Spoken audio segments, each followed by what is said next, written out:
Pernahkah kita melihat kejadian yang pelik terjadi terhadap haiwan peliharaan kita? Sebagai contoh, ibu kucing memakan anaknya sendiri. Kita mungkin tertanya-tanya, mengapa perkara ini boleh berlaku dan apakah faktor ibu kucing sanggup memakan anaknya sendiri? Sebenarnya, perkara ini sudah menjadi fitrah terhadap mana-mana habitat kucing dan haiwan yang lain.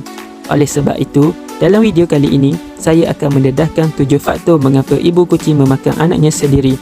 Sebelum kita pergi lebih lanjut, bagi yang belum tekan loceng subscribe, boleh tekan sekarang.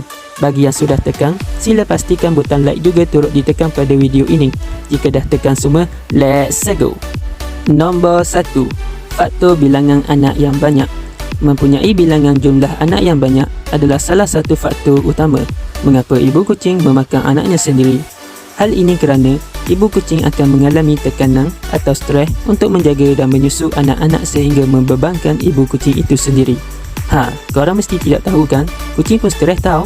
Disebabkan perkara ini, ibu kucing akan memakan anaknya untuk mengurangkan bilangan. Ada juga ibu kucing yang cuba mengabaikan beberapa anaknya sehingga tidak diberi susu dan anak kucing tersebut akan mati. Malah, si ibu akan memakan anaknya itu supaya dapat mengelakkan penyebaran kuman terhadap anaknya yang lain. Nombor 2.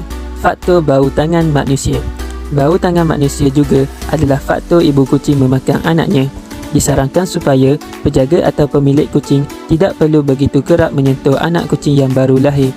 Hal ini kerana mungkin bau tangan kita akan terlekat pada tubuh mereka menyebabkan ibu kucing tidak dapat menghidu serta mengenali bau anaknya. Ibu kucing juga boleh menganggap itu sesuatu yang dapat memberi ancaman kepada dirinya dan anaknya yang lain. Sebagai contoh, menganggap seperti tikus walhal itu adalah anaknya sendiri. Maka, biarkan sahaja ibu kucing yang menjaga dan melindungi anaknya tanpa bantuan.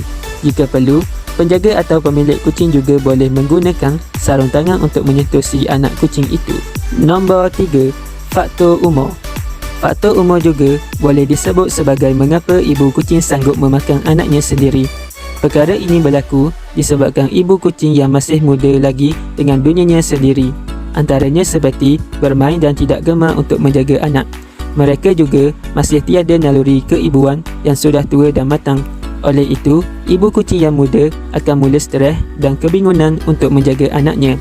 Mereka akan menganggap anaknya adalah ancaman lalu memakannya atau ada sesetengah ibu kucing yang muda membiarkan anaknya tanpa memberi susu atau jagaan. Oleh itu, sepatutnya jauhilah atau asingkan anak kucing betina yang muda daripada bercampur dengan kucing jantan pada usia remaja sehingga umur mereka 1 tahun ke atas bagi mengelakkan perkara ini berlaku. Nombor 4. Faktor anak kucing mempunyai penyakit atau cacat. Ya benar, ibu kucing juga mempunyai naluri yang sangat kuat. Mereka dapat merasakan jika anaknya itu apabila besar akan mengalami kecacatan. Ibu kucing akan bertindak memakan anaknya supaya anaknya tidak hidup dengan derita. Ibu kucing juga akan cuba membunuh anaknya yang dianggap tidak dapat hidup dengan lama dan kepada anaknya yang sakit. Hal ini kerana mereka tidak mahu anaknya yang lain terjangkiti dan cuba melindungi anaknya yang sihat. Nombor 5. Faktor mastitis. Tahukah kita tentang mastitis?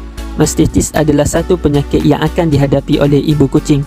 Mastitis merupakan infeksi yang menyebabkan peradangan pada kantung susu. Ianya juga mengakibatkan kantung susu ibu kucing membengkak dan berasa sakit jika dihisap oleh anaknya. Air susu juga akan bercampur dengan darah atau nanah jika dihisap oleh anaknya dan ibu kucing tidak mahu perkara itu terjadi. Lalu mereka akan bertindak memakan atau membunuh anaknya sendiri. Mastitis terjadi akibat gesekan pada lantai yang menyebabkan kantung susu menjadi luka. Ada juga disebabkan penjaga atau pemilik kucing yang menggunakan alatan yang keras atau kasar ketika membersihkan kucing sehingga menyebabkan kantung susunya terluka.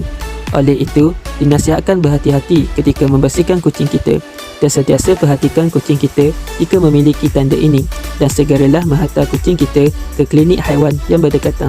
Sebelum itu, bantulah ibu kucing dengan memberi susu anak kucing. Susu kambing atau susu bayi juga boleh digunakan jika ianya kurang mengandungi laktosa. Sebaiknya menggunakan botol susu kucing yang bersesuaian. Elakkan menggunakan susu lembu kerana susu lembu kaya dengan laktosa. Nombor 6. Faktor ibu kucing kelaparan. Ibu kucing yang sedang kelaparan juga menjadi faktor mengapa mereka memakan anaknya. Setelah melahirkan anak, ibu kucing memerlukan tenaga yang banyak.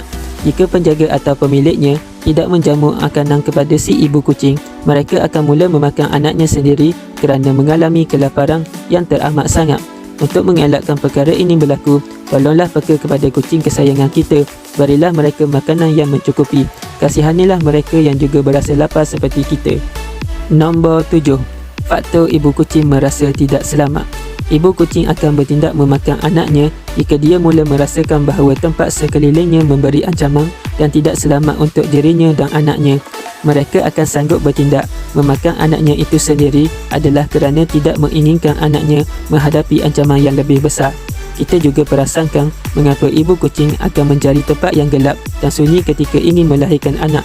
Hal itu kerana ibu kucing tidak mahu anak-anaknya terancam oleh perkara lain yang ingin melindunginya sebaik mungkin.